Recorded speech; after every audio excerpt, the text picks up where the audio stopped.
Let's bring in Arkansas's Republican Governor Asa Hutchinson, chair of the National Governors Association. Good to be with you this morning, Governor. If, as expected, Roe is overturned, the bill you signed last year banning abortion in your state would go into effect immediately as soon as your state attorney general signs it. The only exception in that bill is the life of the mother. What would you tell those women in your state who cannot afford to travel to get an abortion, who cannot afford to raise a child, or those who have been raped or the victims of incest? Well, thank you, Martha, and happy Mother's Day to everyone. And in terms of Arkansas law, our law simply expresses the will of the people of Arkansas. Senator Klobuchar really didn't address that, and the fact is that each state has differing views on where we should have on abortion restrictions. And in Arkansas, it's a policy of Arkansas that we protect the life of the unborn.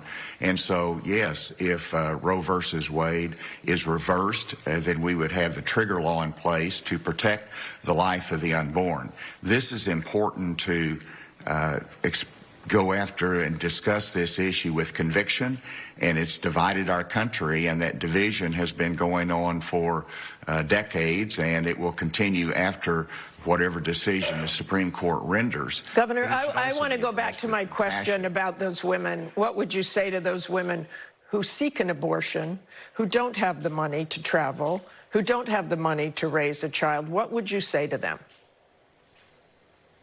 Well, first of all, again, that's where your heart goes out to them. I've had to deal with those very difficult circumstances of rape and incest as governor, and it's difficult.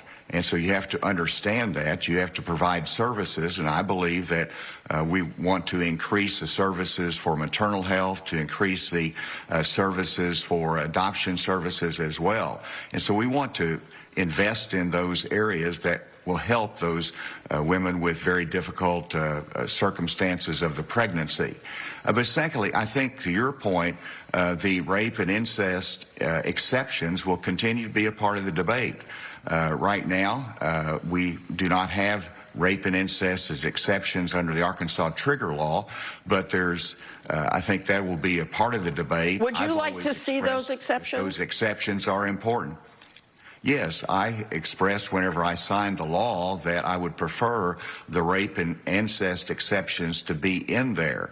And even though we have the trigger law, I expect those exceptions to be a significant part of the debate in the future, even though we're going to immediately go to restrict abortions in the exceptions, with the exception of the life of the mother in danger. Why do you support those exceptions?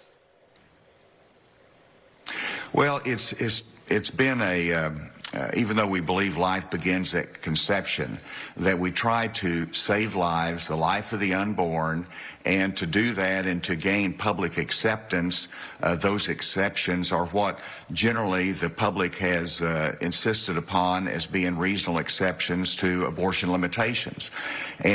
And so, you know, there's the principle involved of life begins at conception in difficult circumstances, but those are accommodations that are made to get public acceptance of the limitations and saving more unborn lives, and that's the objective of it. And Governor, you tweeted that you hope the court returns authority to the states. Mitch McConnell told USA Today it's possible Republicans will pursue a national ban.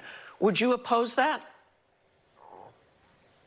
I think that's inconsistent with what we've been fighting for 4 decades, which is that we wanted the Roe versus Wade reversed and the authority to return to the states. And so, as a matter of principle, that's where it should be. If you look at a constitutional or a national standard, that goes against that thrust of the states having prerogative.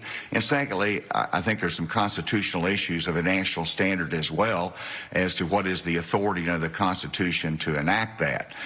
And Martha, there's a fundamental point, because everybody describes this as right. If the court reverses Roe versus Wade, they're saying that the Constitution does not provide that, which returns it to the states.